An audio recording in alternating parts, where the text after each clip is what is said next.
Hello दोस्तों, स्वागत है आपका अपने सर्टिफिकेशन में। और आज की इस वीडियो में हम बात करने वाले हैं अल्मोड़ा और देहरादून की जो वैकेंसी आई है एलटीआर प्रवक्ता के लिए। तो उसमें हम बात करेंगे कैसे आपको प्रोसेस करना है, आवेदन कैसे करना है, सबका कुछ इस वीडियो में देखने को मिल जाएगा। कितनी पोस्ट हैं वो भी देखने को मिलेंगे। हम बात कर लेते हैं पोस्ट के बारे में। तो 21 दिन यहाँ पर लास्ट डेट रहेगी विज्ञापन की तिथि के। प्रवक्ता अगर यहाँ पर देखा जाए फिजिक्स का है, प्रवक्ता में फिजिक्स का है। लेवल आप लोग देख सकते हैं 47,800 से आपका लेवल मिलता है, 8th लेवल का होता है और जो कि शासन के आदेश में आता है। और एक पद यहाँ पे है और अनुसूचित जाति का है। कल वाली जो पोस्ट मैंने बताई थी उसमें अधूरी इन्फॉर्मेशन थी, जो कि प्रेस विज्ञप्ति में अधूरी इन्फॉर्मेशन छापी गई थी। ठीक है, वो मेरी गलती नहीं कि अधूरी इन्फॉर्मेशन मैंने दी, तो प्रेस विज्ञप्ति में गलत छापा था। इसमें जातियाँ देख रखी हैं, देख सकते हैं अनुसूचित जाति का है। और इसमें जो है आपके पास जो है एमएससी फिजिक्स से होना चाहिए, ठीक है, यानी कि पोस्ट ग्रेजुएशन होना चाहिए आपके पास, और बीएड होना कंपलसरी है। यूटेट सीटेट की कोई ज़रूरत है ही नहीं। ठीक है। और दूसरा देखिए यहाँ पर जो है आपका प्रवक्ता मैथ्स के लिए, ठीक है, एमएससी आपकी होनी चाहिए मैथ्स से। और यहाँ पर 47,800 से स्टार्टिंग सैलरी मिलेगी। और एक पोस्ट है अनारक्षित के लिए है। ठीक है, योग्यता मैंने बता दी, बीएड होना भी इस ज़रूरी है। सभी को पता होगा, बार बार तो वही चीज़ें बताऊंगा नहीं मैं भी। ठीक है, कई लोग फिर भी कमेंट करते हैं, तो इसलिए ध्यान देकर मैं बताता हूँ यहाँ पे। तो देखिए एलटी में है, विज्ञान के लिए है। और इसमें जो है 47 की जगह 44 हो जाता है। 44,900 से स्टार्टिंग सैलरी मिलती है एलटी में। और एक पोस्ट है और ये अनुसूचित जाति वालों के लिए है। और आपके पास जो है ग्रेजुएशन आपके पास विज्ञान में आपके पास जेडबीसी होना चाहिए। और यूटेट सीटेट सेकंड में कोई एक चीज़ आप अगर है उत्तीर्ण तो आप अप्लाई कर सकते हैं। ठीक, बीएड होना तो ज़रूरी है ही है। और एलटी विषय में जो है व्यायाम, ठीक है, व्यायाम के लिए है आपका 54,900 से स्टार्टिंग होगी। ओबीसी के लिए यहाँ पर आया हुआ है। और इसके लिए जो है बीपीएड होना कंपलसरी है। ठीक है, यूटेट सीटेट ऐसा कुछ भी नहीं है, बीपीएड होना कंपलसरी है। बीपीएड है तो आप अप्लाई करना, ठीक है, अदरवाइज आप नहीं कर सकते हैं। ठीक है, ध्यान, ठीक है, चलिए। और एलटी हिंदी के लिए है। हिंदी में सैलरी सब कुछ वही है। एक पद है अनारक्षित का है, यानी कि अनरिजर्वेड में अनारक्षित का मतलब है अनरिजर्वेड है, यानी कि कोई भी अप्लाई कर सकता है इसमें। ठीक है, जरूरी नहीं कि सामान्य वाले कर पाएंगे, कई लोग जो है कमेंट करते हैं, इसलिए बता देता हूँ मैं। बाकी आप लोग देखिए यहाँ पे न्यूनतम जो अर्हताएँ हैं वही आपके पास होनी चाहिए जो आपके अकॉर्डिंग में एलटी में आता है, यानी कि आपका हिंदी होना चाहिए ग्रेजुएशन में, उसके साथ संस्कृत होना कंपलसरी है। मान लो आपके पास ग्रेजुएशन में संस्कृत नहीं, कोई बात नहीं, हिंदी है तो, लेकिन आपके 12th में हिंदी संस्कृत होना भी चाहिए। ठीक है, अगर 12th में संस्कृत है, हिंदी है ग्रेजुएशन में, चलेगा। लेकिन अगर आपके पास 12th में संस्कृत नहीं है, हिंदी इसमें भी नहीं, हिंदी है तो नहीं चलेगा। चाहे आपके पास 12th में हिंदी नहीं, कोई बात नहीं, संस्कृत है तो फिर भी चल जाएगा। हालांकि संस्कृत हिंदी के साथ कंपलसरी हो जाता है, 12th में नहीं है तो यहाँ कैसे ले सकता है। ठीक है, कई लोग एकल विषय से करते हैं, वो अलग बात है। चलिए अब बात करते हैं यहाँ पे बीएड होना और यहाँ पे यूटेट सीटेट होना कंपलसरी है। और यहाँ पर एक पोस्ट और है जो कि विषय सामान्य के लिए है। एलटी के लिए पोस्ट है सामान्य विषय का मतलब है एसएसटी। एसएसटी में देखिए मैं चारों के नाम याद नहीं कर पाता हूँ ज़्यादा है। ठीक है, हिस्ट्री, इकोनॉमिक्स, सिविक्स जो भी है, एक और पोस्ट है उसका। ठीक है, एक्चुअली मुझे याद है नहीं वो चीज़ें। ठीक है, उनमें से उन चीज़ों में दो चीज़ें कॉम्बिनेशन होना कंपलसरी है। कई वीडियो में मैंने बता रखा होगा जिसमें नाम होंगे। ठीक, तो दो विषय होने कंपलसरी है। कई लोगों के कमेंट आते हैं कि एक विषय है तो चलेगा, बिल्कुल नहीं चलेगा। ठीक, बीएड होना कंपलसरी है, यूटेट सेकेंड या सीटेट सेकेंड होना ज़रूरी है। और बाकी इसका जो फॉर्म का फॉर्मेट है वो भी देख लीजिए, यहाँ पे लिखा गया है उत्तराखंड विद्यालय शिक्षा अधिनियम जो कि 2009। ठीक है, 2009 का ही चलता है, 2009 का ही संशोधन जो विज्ञापन है उसी के अनुरूप चलता है। 2009 वाला बहुत कम से कम मेरे ख्याल से बहुत पन्नों का होगा वो। ठीक है, बहुत लंबा चौड़ी इसकी कहानी है। हाई स्कूल इंटर है यहाँ पे, वही चीज़ें हैं।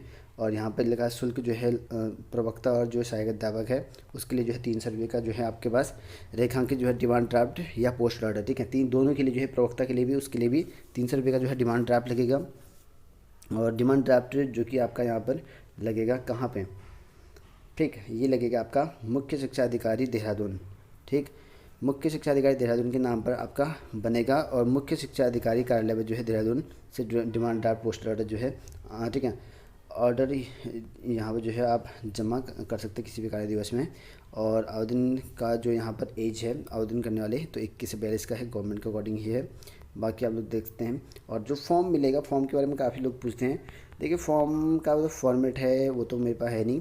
ठीक, और ये जो है आपको विभाग के मिलेगा, सीईओ ऑफिस से मिलेगा, जो कि देहरादून में डिग्री मुख्य शिक्षा अधिकारी के ऑफिस से ही मिलेगा। यहाँ पर देखिए जो पोस्ट निकल के आ रखी है वो एलटी में है, 44,900 से स्टार्टिंग सैलरी होती है, 7th लेवल का है और स्थायी पद है, एक पोस्ट है और ये जो है कला के लिए रखा गया है। इसमें जो है आपके लिए वही चीज़ें हैं जो आपके एलटी कला में है, यानी कि आपके जो है यहाँ पर भारत के भीतर जो है किसी भी विश्वविद्यालय से आपको जो है ड्राइंग या फाइन आर्ट से जो है यहाँ पर स्नातक होना कंपलसरी है, यानी कि आप ग्रेजुएशन हो फाइन आर्ट से, कला से, तो आप अप्लाई कर सकते हैं, ठीक है। अथवा लिखा गया है यहाँ पर कि राष्ट्रीय अध्यापक शिक्षा परिषद से मान्यता प्राप्त किसी भी संस्थान से कला विषय में जो है, ठीक है, बीएड की न्यूनतम 4 वर्षीय उपाधि, यानी कि आपका जो भी है कर सकते हैं यहाँ पर, ठीक। इसके लिए बीएड की ज़रूरत नहीं होती है, सीटेट यूटेट की कोई ज़रूरत नहीं होती है। ओनली जो है यहाँ पर आपका अगर फाइन आर्ट या आर्ट है आपके पास फाइनल ईयर तक, तो आप अप्लाई कर सकते हैं। ये जो है सामान्य अभ्यर्थी के लिए है, 1 से 42 वर्ष के अभ्यर्थी अप्लाई कर सकते हैं। दूसरी पोस्ट है एलटी में है, 44,900 से स्टार्टिंग सैलरी है आपका और स्थायी भर्ती है, अंग्रेजी पोस्ट के लिए है, यानी कि आपके पास जो है ग्रेजुएशन में अंग्रेजी विषय होना कंपलसरी है। इसके लिए जो है आपके पास बीएड होना कंपलसरी है और यूटेट या सीटेट होना कंपलसरी है, इन दोनों में से, ठीक है। बीएड होना कंपलसरी है और टेट द्वितीय होना जरूरी है। और ये जो पोस्ट आ रखी है वो आपकी अनुसूचित जाति वालों के लिए आ रखी है, 1 से 42 वर्ष के अभ्यर्थियों के लिए है, यहाँ पे सॉरी 21 से 42 वर्ष के अभ्यर्थियों के लिए। और यहाँ पर एलटी में पोस्ट आ रखी है, जो तीसरी पोस्ट है वो आपके है गणित के लिए, ठीक है। मैथ्स होने के लिए आ रखी है, ये भी स्थायी पोस्ट हैं। और ये जो है आपके पास जेड, ठीक है, पीसीएम होना चाहिए, पीसीएम होना चाहिए आपके पास बीएससी में, और बीएड होना चाहिए और यूटेट सीटेट होना जरूरी है। और पिछड़े वर्ग के अभ्यर्थियों के लिए यहाँ पर आई हुई है और 21 से 42 वर्ष के अभ्यर्थी अप्लाई कर सकेंगे। अगर यहाँ पर बात करें इसकी आवेदन प्रक्रिया की, तो यहाँ पर 300 रुपये का आपको बैंक ड्राफ्ट, जो कि मुख्य शिक्षा अधिकारी अल्मोड़ा के नाम दे हो, कार्यालय मुख्य शिक्षा अधिकारी इसके नाम से दे होगा, ठीक है। 300 रुपये का ड्राफ्ट जो कि आप बैंक से बना सकते हैं, हालांकि पोस्ट ऑफिस से भी बन जाता है, लेकिन पोस्ट ऑफिस का मेंशन यहाँ पर किया नहीं है, तो बेहतर है कि आप बैंक से बनवा लें, ठीक। अल्मोड़ा के जो है कार्यालय मुख्य शिक्षा अधिकारी में स्वयं उपस्थित होकर जो है प्राप्त किया जा सकता है। जो आप चाहते हैं, अगर ये डिमांड ड्राफ्ट बैंक से या यहाँ पर स्कूल से यहाँ सीईओ ऑफिस से प्राप्त करना चाहते हैं, तो आपको मुख्य शिक्षा अधिकारी अल्मोड़ा में उपस्थित होकर ये ड्राफ्ट वहाँ से भी आपको मिल जाएगा, ठीक। और आवेदन पत्र जो है पूरा भरे हुए आपको मुख्य शिक्षा अधिकारी अल्मोड़ा कार्यालय में जो है विज्ञापन प्रकाशन की तिथि से 21 दिन के भीतर आपको कर देना है। और ये कब की डेट पब्लिश है, इसमें डेट लिखा नहीं है, ये जो है कल की डेट है। कल कितनी थी, 13 तारीख, तो आप 13 तारीख से 21 ऐड कर लेना, उसकी लास्ट डेट आपको पता चल जाएगा, ठीक। और ये पंजीकृत डाक द्वारा ही आपको भेजना है, ठीक है। रजिस्टर्ड पोस्ट नहीं, नॉर्मल पोस्ट नहीं, आप पंजीकृत डाक द्वारा ही भेजना है, ठीक है। और निर्धारित तिथि के पश्चात जो है आवेदन पर विचार नहीं कर सकते हैं, इस तरह से लिखा गया है। और आवेदन पत्र के लिफाफे के बाहर, ठीक है, दाईं ओर देखिए आपको विद्यालय का नाम है और आवेदन पत्र का नाम है, विषय अंकित करना अनिवार्य है। ये 3 चीज़ें जो हैं कंपलसरी हैं। बाकी कई लोग जो है विज्ञापन संख्या मांग रहे हैं, वो ज़रूरी नहीं है। सिर्फ देहरादून वाले के एक ही वैकेंसी में थी जिसमें यहाँ पर वो मांगा गया था विज्ञापन संख्या, बाकी जगह विज्ञापन संख्या की कोई ज़रूरत नहीं पड़ती है, ठीक। और चौथा रखा गया यहाँ पे कि आवेदक का जो यहाँ पर उत्तराखंड का स्थायी निवासी या सेवायोजन कार्यालय में जो है आपके पास पंजीकृत होना या नवीनीकृत होना ये जरूरी है। स्थायी निवासी होना चाहिए उत्तराखंड का। जितनी भी आपकी शैक्षिक एवं प्रशिक्षण और स्थायी निवासी है और आरक्षण संबंध जितने भी आपके अभिलेख हैं, उन सभी का जो है सत्यापन होना, इनके सेल्फ अटेस्टेड होना कंपलसरी है। उन सभी को जो है संलग्न करना जरूरी है। और आरक्षित श्रेणी के अभ्यर्थी वो नियमानुसार आपको छूट मिलेगी जो आपकी गवर्नमेंट के अकॉर्डिंग यहाँ पर चलती हैं, ठीक है। तो पत्रांक संख्या यहाँ पर दे रखा है लास्ट में, और प्रबंधक जो कि यहाँ पर उच्चतर माध्यमिक विद्यालय दे रखा है यहाँ पे।